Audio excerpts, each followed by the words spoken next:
तो गाइस आज का लेक्चर बहुत ही इंपॉर्टेंट होने वाला है। तो हम लोग अभी तक रेगुलेटिंग एक्ट और जो चार्टर एक्ट 1813 है उसको कंप्लीट कर चुके हैं। तो आज की इस वीडियो में हम लोग चार्टर एक्ट जो आपका 13(3) है और चार्टर एक्ट जो है 18 आपका 53 है, इसको इन दोनों को हम लोग कंप्लीट करने वाले हैं और बिल्कुल हम लोग कंपैरिजन टेबल से कंप्लीट करेंगे, जिससे हमारे जो पुराने एक्ट हैं वो भी रिवाइज हो जाएंगे। अगर आप लोगों ने जो है पुराने नहीं देखे हैं तो आप लोग उसको जाके देख लीजिएगा, आपको बहुत ही बेनिफिट मिलने वाला है, क्योंकि एक सीक्वेंस में हम लोग चल रहे हैं।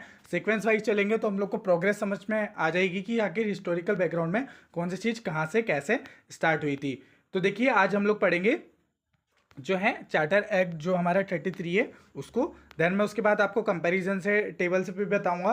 मैं आपको दिखा देता हूं आपको पूरा। पहले ये देखो, ये जो टेबल है, ये टेबल में हम लोग जो है पुराने एक्ट को कंपेयर करेंगे उससे, जिससे क्या होगा कि आपको समझने में ईजी हो जाएगा। और ये आपको किसी भी बुक में नहीं मिलने वाला है, तो बहुत ध्यान से सुनिएगा और आपको समझ में आ जाएगा, ठीक है। इसके बाद ये कंप्लीट करने के बाद जो हमारा चार्टर एक्ट है, चार्टर एक्ट जो हमारा 15(3) है उसको भी हम लोग बेसिक देख लेंगे। और देन उसके बाद फिर जो हमारी फाइनल टेबल है, फाइनल टेबल जिसमें पूरे कंपनी रूल है, वो कंपनी रूल को हम लोग कंप्लीट कर लेंगे, क्योंकि जो 1853 था इसके बाद से जो हमारा कंपनी रूल है वो समाप्त हो गया था, ख़त्म हो गया था, ठीक है। तो वो हम लोग देखने वाले हैं इसके आज की इस वीडियो में, ठीक है। तो पूरा अच्छे से ज़रूर देखिएगा, खूब मज़ा आने वाला है एकदम, आपको सारी चीज़ें याद हो जाएंगी। और हाँ, इसकी पीडीएफ आपको हमारे स्मार्ट स्प्रेंट टेलीग्राम चैनल पे मिल जाएगी, तो वहाँ से जाके आप लोग देख सकते हैं, ठीक है। चलो तो हम लोग स्टार्ट करते हैं हमारे आज के इस सेशन को। तो सबसे पहले हम लोग जो है ये देख चुके थे 1813 का, अब हम लोग बात कर रहे हैं तो आप ध्यान से सुनिएगा। चार्टर एक्ट हमारा 1833 है। तो इसमें बेसिकली इसको पास किसने किया था? ब्रिटिश पार्लियामेंट ने करा था, क्योंकि हर 20 साल में एक्ट लाया जाता है, जो पिछले 20 साल में वो किस के तरीके से वर्क किया है उसको रिव्यू करने के लिए, ठीक है। तो पर्पस क्या था? टू रिन्यू जो ईस्ट इंडिया कंपनी है उसके पुराना जो एक्ट था उसको रिन्यू करने के लिए, ठीक है। ऑल्सो कॉल्ड, इसको क्या कहा जाता है ये पूछा भी गया PYQ में, तो इसको कहा जाता है सेंट हेलिना एक्ट कहा जाता है। सिग्निफिकेंस क्या है कि ईस्ट इंडिया कंपनी के जो सभी व्यावसायिक गतिविधियां हैं, ओके, जो भी कमर्शियल एक्टिविटीज़ हैं उसको समाप्त कर दिया गया था इसमें, और जिससे ये केवल जो है एक प्रशासनिक संस्था बन गई थी, मतलब कि सिर्फ एडमिनिस्ट्रेटिव बॉडी बन गई थी। ध्यान रखो, बहुत इंपॉर्टेंट फैक्ट है कि इसके बाद क्या हुआ था कि उनकी जो जितनी भी कमर्शियल एक्टिविटीज़ थी उन सबको जो है वो एंड कर दिया गया था इसमें, जो कंपनियां की थी। तो एंड ऑफ जो है ट्रेड मोनोपोली उसकी एंड कर दी गई थी, जो कि अगर हम लोग देखेंगे चार्टर एक्ट जो 1813 था उसमें सिर्फ मोनोपोली एंड तो करी थी, लेकिन जो है टी ट्रेड कर सकते थे और ट्रेड भी चाइना कर सकते थे, तो यहाँ पर वो भी ख़त्म कर दिया गया था। तो इसमें क्या कर दिया गया कि जो बची कुची जो ट्रेड मोनोपोली थी उसको भी ख़त्म कर दिया। अब ये कम्प्लीटली एडमिनिस्ट्रेटिव बॉडी हो गई थी। तो East India Company no longer had a trade right, उनके पास नहीं बचे थे, ठीक है। ट्रेड लिंक विद चाइना वो भी उसको ब्लॉक कर दिया गया, और कम्प्लीटली जो है उनके जो कमर्शियल रोल है उनको एंड कर दिया गया था। कंट्रोल ऑफ कंपनी के बारे में बात करें तो अर्लियर जो है कोर्ट ऑफ डायरेक्टर हुआ करते थे, वो कमर्शियल एक्टिविटी को हैंडल करते थे, वाइल जो बोर्ड ऑफ कंट्रोलर थे वो पॉलिटिकल अफेयर को मैनेज करते थे। बट चार्टर एक्ट 33 में क्या हुआ कि ईस्ट इंडिया कंपनी ने की जो है वो ट्रेड एक्टिविटी स्टॉप हो गई। अब क्या हो गया कि वो प्योरली एडमिनिस्ट्रेटिव बॉडी बन गई। तो जो कोर्ट ऑफ डायरेक्टर थे और जो court of board of control थे, अब ये पॉलिटिकल एक्टिविटीज़ को टुगेदर दोनों साथ में जो है वो देखने लगे पॉलिटिकल एक्टिविटी को, ठीक है। ये ध्यान रखना। गवर्नर जनरल ऑफ इंडिया है उसको अब गवर्नर जनरल ऑफ, मतलब जो गवर्नर जनरल ऑफ बंगाल थे उसको चेंज करके गवर्नर जनरल ऑफ इंडिया कहा जाने लगा। अब पूरे इंडिया में कंट्रोल कर रहा है ना बंगाल से निकल के, तो अब उनको गवर्नर जनरल ऑफ इंडिया कहा जाने लगा। वेरी वेरी इंपॉर्टेंट है। और जो first governor general of India बने थे वो थे लॉर्ड विलियम बेंटिक, ध्यान रखो, LWB। तो ये बने थे आपके पहले governor general of India. Administrative change के बारे में बात करें तो गवर्नर जनरल की जो अथॉरिटी थी वो एक्सटेंडेड कर दी गई ऑल ब्रिटिश इंडियन टेरिटरी के लिए, और जो ऑल सिविल और जो मिलिट्री अफेयर थे उनको सेंट्रलाइज कर दिया गया under the central governor general हैं ऑफ इंडिया, उनके अंतर्गत। एग्जीक्यूटिव काउंसिल में बात करें तो 1 एडिशनल मेंबर ऐड किया गया, तो अब वापस से कितना होगा? 4 मेंबर, 3 मेंबर थे पहले, okay.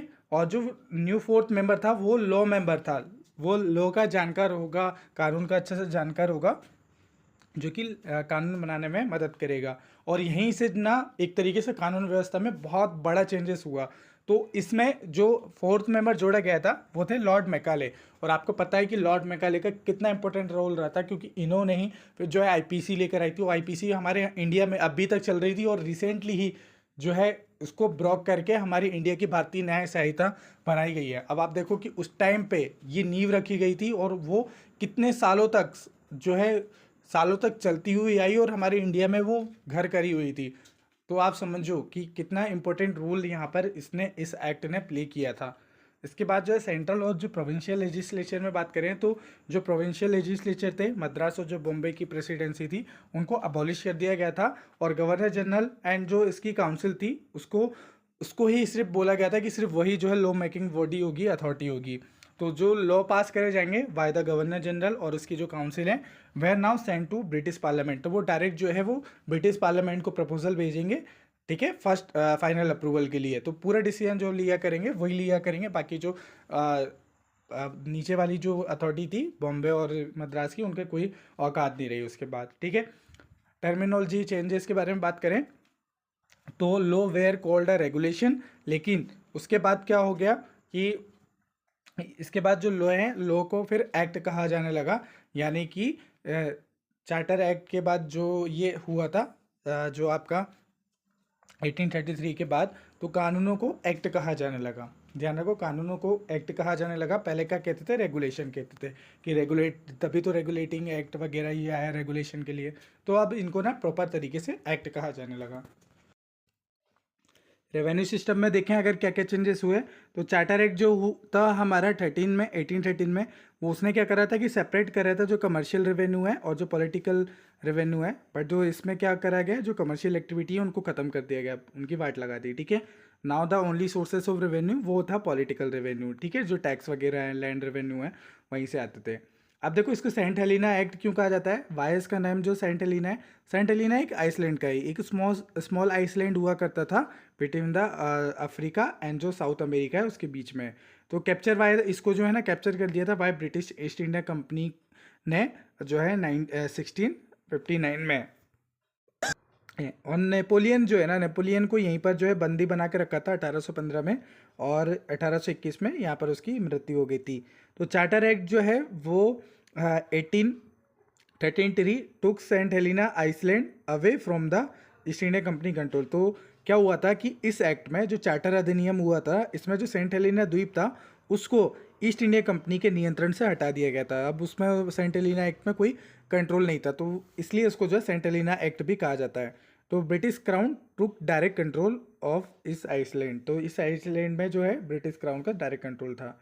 Introduction of the law commission, तो फर्स्ट लॉ कमीशन जो है वो इंट्रोड्यूस किया गया था। वेरी वेरी वेरी इंपॉर्टेंट है, यहाँ से क्वेश्चन आए हुए हैं। फर्स्ट लॉ कमीशन कब आया था, चार्टर एक्ट 1833 में आया था। पर्पस क्या था कि जो इंडियन लॉ होते हैं उनको कॉडिफाई करना, ठीक है। चेयरमैन कौन थे, लॉर्ड मैकाले थे फर्स्ट उसके, ठीक है। तो बस यही था हमारा लॉ। तो चलो अब हम लोग कंपेयर कर लेते हैं। कंपेयर करने से पहले मैं आपको बता दूं, आप लोग इनरोल कर सकते हैं हमारे जो PYQ के नोट्स हैं उस पर ऑलरेडी बन गए हैं, और मैंने फर्स्ट उसमें सैंपल आपको बता ही दिया था। तो आप जाइए इस स्मार्ट स्टूडेंट टेलीग्राम चैनल पर जाके आप उसको इनरोल कर सकते हैं। 399 में सिर्फ 50 लोगों के लिए है, ठीक है। चलो कंपेयर करते हैं हम लोग। तो बीटो पावर यहाँ पर थी, यहाँ पर बीटो पावर आपको नहीं दे मतलब बीटो पावर यहाँ पर नहीं थी, यहाँ पर बीटो पावर हो जाएगी। यहाँ पर कोई चेंजेस देखने को नहीं मिला। यहाँ पर जो गवर्नर जनरल ऑफ बंगाल थे उनको गवर्नर जनरल ऑफ इंडिया बना दिया गया। यहाँ पर जो है एक तरीके से एंड कर दी गई थी उनकी कमर्शियल एक्टिविटी को। फर्स्ट गवर्नर जनरल कौन बने थे, विलियम बेंटिक बने थे। इसके बाद डबल गवर्नमेंट सिस्टम, यहाँ पर डबल गवर्नमेंट सिस्टम इंट्रोड्यूस किया गया था, इसमें कोई मेजर चेंजेस नहीं हुआ। लेकिन यहाँ पर जो है कमर्शियल एक्टिविटी को ख़त्म कर दिया गया। तो ऑल सिविल मिलिट्री और जो है सेंट्रलाइज हो गई थी अंडर द गवर्नर जनरल के अंदर पे, ठीक है। 4 मेंबर हुआ करते थे, फिर रिड्यूस करके 3 मेंबर हुए, इसमें कोई चेंजेस नहीं हुआ। इसमें 1 एडिशनल मेंबर जोड़ा गया, वापस से 4 हो गया, और वो एडिशनल मेंबर कौन सा था, लॉर्ड मैकाले थे, ठीक है। तो ये आपको ध्यान रखना है, कौन थे, लॉर्ड मैकाले, ओके। चलो इसमें ये सुप्रीम कोर्ट बनी, सुप्रीम कोर्ट के जुरिडिक्शन को क्लियर किया गया, फिर court given to the power, power दी गई, फिर इंट्रोड्यूस किया गया फर्स्ट लॉ कमीशन। इसको मेन उद्देश्य क्या था, फर्स्ट लॉ को कोडिफाई करना। पॉलिटिकल कंट्रोल में बात करें, ब्रिटिश गवर्नमेंट के पास लिमिटेड कंट्रोल था और यहाँ पर धीरे धीरे आगे बढ़ते हुए अब ब्रिटिश क्राउन का डायरेक्ट कंट्रोल हो गया था of the Saint Helena Island. Dual administration in Bengal, फिर देन जो है टेरिटरीज डिक्लेयर करी गई, देन मेजर चेंजेस हो गए, सेपरेशन ऑफ कमर्शियल हो गया, फिर यहाँ पर कमर्शियल एक्टिविटी को ख़त्म कर दिया गया, पॉलिटिकल रेवेन्यू से हो गया। नो मोनोपोली चेंजेस हुए थे इसमें, धीरे धीरे जो है थोड़े से कम करी गए। फिर इसमें ट्रेड विद चाइना कर सकते थे और इसमें कम्प्लीटली मोनोपोली को ख़त्म कर दिया गया। ओके।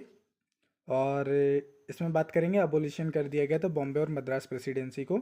और एजुकेशन रिफॉर्म में बात करें तो कोई खास एजुकेशन रिफॉर्म नहीं हुआ था, लास्ट वाले में काफ़ी आपको देखने को मिला था। ठीक है, सेंट हेलेना एक्ट बाकी इसमें आपको देखने को मिल जाएगा। इम्पैक्ट क्या हुआ कि एक तरीके से एंडेड हो गई मोनोपोली को, गवर्नर जनरल को वो बना दिया गया, अबॉलिश कर दिया गया, ये वगैरह वही चीज़ रिपीट हो गई है। ठीक है, फर्स्ट लॉ कमीशन यहाँ पर बनाया गया, इसको एक बार पढ़ लेना। ठीक है, चलो अब हम लोग बात करते हैं अगले एक्ट के बारे में। ये तो प्रैक्टिस शीट थी, प्रैक्टिस शीट में प्रोवाइड करवा दूंगा। सबसे पहले हम लोग अगला एक्ट देख लेते हैं जो कि है 1853 का। इसके बाद से जो हमारी कंपनी के जितने भी एक्ट्स हैं वो ख़त्म हो जाएंगे।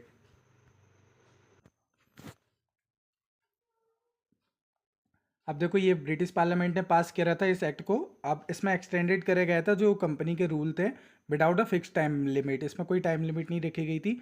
और चार्टर एक्ट था विदाउट अ रिन्यूअल पीरियड, मतलब कि पहले क्या हुआ था कि उसको रिन्यू करा जाएगा 20 साल के लिए, बट इसमें कोई डेड लाइन नहीं करी गई थी कि इसको 20 साल के बाद करना है, इसमें कोई लिमिट भी नहीं बताई रही। ठीक है, ये इंडिकेट करता है जो ब्रिटिश गवर्नमेंट प्लान है एंड ऑफ कंपनी रूल को कर दिया था।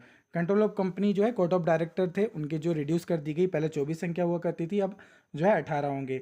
6 मेंबर नॉमिनेट करे गए बाय द ब्रिटिश क्राउन और power to create a new province and presidency जो है वो कर दी गई थी। Reason for changes, expansion of British territory का एक्सपांशन करा था इसलिए चेंजेस हो गए। एडमिनिस्ट्रेशन चेंजेस में बात करें तो सेपरेट कर दिए गए, जो गवर्नर ऑफ बंगाल की प्रेसिडेंसी है उनको अलग कर दिया गया, और जो गवर्नर ऑफ ऑल प्रेसिडेंसी है वो रिपोर्ट करेंगी गवर्नर जनरल ऑफ इंडिया को। जो लॉ मेंबर हुए करते थे उनको एक वोटिंग राइट दे दिया गया। ओपन कंपटीशन रखा गया सिविल सर्विस के लिए और सिविल सर्विस इंट्रोड्यूस करी गई, very very important. Civil service जो है वो डिवाइड कर दी गई 2 कैटेगरी में। एक कैटेगरी थी जो कि कोवेंटेड सिविल सर्विस थे, यानी कि जो है संधिबद्ध सिविल सेवा थी जो कि हायर पोस्ट हुआ करती थी, और अनकोवेंटेड थी सिविल सर्विस जो कि लो कॉस्ट हुआ करती थी। ठीक है, लोअर पोस्ट हुआ करती थी। सेंट्रल एंड प्रोविंशियल लेजिस्लेचर के बेसिस पे देखें तो फर्स्ट जो है separate legislative council in India बनी थी। लेजिस्लेटिव काउंसिल में 12 मेंबर हुआ करते थे, इसमें governor general, commander in chief और 2 एग्जीक्यूटिव काउंसिल मेंबर हुआ करते थे, और 6 लेजिस्लेटिव काउंसिल के काउंसलर हुआ करते थे। एक तरीके से कह सकते हो कि उस टाइम की ये राज्यसभा वगैरह हुआ करती थी। ठीक है, फर्स्ट टाइम जो है प्रोविंशियल जो है रिप्रेजेंटेशन इन सेंट्रल लेजिस्लेचर ये अलाउ हुआ था। प्रोविंशियल लेवल पे जो है लोगों को सेंट्रल एडमिनिस्ट्रेशन में आने के लिए बोला गया था। First attempt to separate executive and legislative power, governor general जो है उनको दी गई थी बीटो पावर।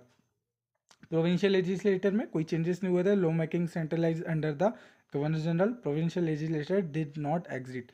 जो प्रोविंशियल लेजिस्लेचर थी वो एग्जिस्ट नहीं करती थी इस टाइम पे। रेवेन्यू सिस्टम में कोई चेंजेस नहीं हुए थे, रेवेन्यू कंटिन्यू था सॉल्ट टैक्स से। सॉल्ट टैक्स वही गांधी जी ने जिसको तोड़ा था। अदर इंपॉर्टेंट प्रोविजन में बात करें, first charter act without the renewal period, और लेजिस्लेटिव काउंसिल के जो डिबेट थे वो वेयर पब्लिक कर दिए गए थे। फर्स्ट टाइम जो है रीजनल रिप्रेजेंटेशन यहाँ पर इंट्रोड्यूस किया गया था। स्लेवरी और इसका अब्यूलिशन के बारे में बात करें तो slavery declare as a illegal declare कर दिया गया था इस एक्ट के बाद से। ओके, तो फिर ये जो है पास हुआ था भारतीय गुलामी अधिनियम।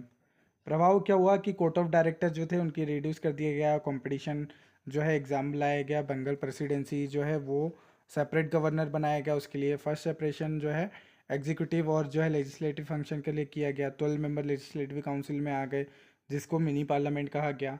फर्स्ट चार्टर एक्ट था विदाउट अ फिक्स जो है रिन्यूअल टाइम पीरियड। ठीक है, चलो तो ये मेजर चेंजेस हुए थे। हम कंपैरिजन कर लेते हैं। अब हम लोग जो कंपैरिजन करेंगे वो करेंगे सिर्फ जो चार्टर एक्ट है 1813 का, क्योंकि अब उसका 15 से। तो देखो इसमें कोई फिक्स टाइम लिमिट नहीं थी। और अगर हम लोग बात करें गवर्नर जनरल ऑफ बंगाल को become governor general of India बनाया गया था तो इसमें क्या करा गया कि जो सेपरेट गवर्नर की बंगाल प्रेसिडेंसी अपॉइंटेड की गई थी, ठीक है। Governor general of all presidency report करेंगे वो गवर्नर जनरल ऑफ इंडिया को। देखो, और यहाँ पर ना 6 मेंबर जो है नॉमिनेट करे जाएंगे ब्रिटिश क्राउन के द्वारा। इसके बाद 1 एडिशनल मेंबर यहाँ पे जोड़ा गया था। यहाँ पे जो लो मेंबर है उनको एक वोटिंग राइट दे दिए गए थे। और पहले क्या होता था कि वो सिर्फ एडवाइस दे सकते थे, बट वो वोटिंग राइट भी मिल गए थे। फर्स्ट लॉ कमीशन आया था। यहाँ पे फर्स्ट अटेम्प्ट था सेपरेट एग्जीक्यूटिव और लेजिस्लेटिव। जो ब्रिटिश क्राउन था वो took direct control on Saint Helena island. यहाँ पर लेजिस्लेटिव काउंसिल जी उनकी जो डिबेट थी वो पब्लिक हो सकती थी। यहाँ पर जो है कोई मेजर चेंजेस नहीं हुए थे। यहाँ पर जो कंप्लीट अबोलिशन हो गया था ईस्ट इंडिया कंपनी की ट्रेड मोनोपोली का, वो यहाँ पर एप्लीकेबल नहीं है, ठीक है। तो उसके बाद तो कोई रहा ही नहीं था। सेपरेट लेजिस्लेटर काउंसिल बनाई गई थी यहाँ पर, ठीक है। फर्स्ट टाइम जो है इंडियन को अलाउ किया गया था सिविल सर्विस में थ्रू द कंपटीशन, ठीक है। और बाकी यहाँ पर जो है सेंट हेलेना वाला कोई यहाँ पर है नहीं, ठीक है। मिनी पार्लियामेंट वगैरह बन गई थी। ओके, तो ये थे हमारे कंपनी रूल। इसके बाद से स्टार्ट होता है क्राउन रूल, जिसमें हमारा स्टार्ट होता है 1858 से।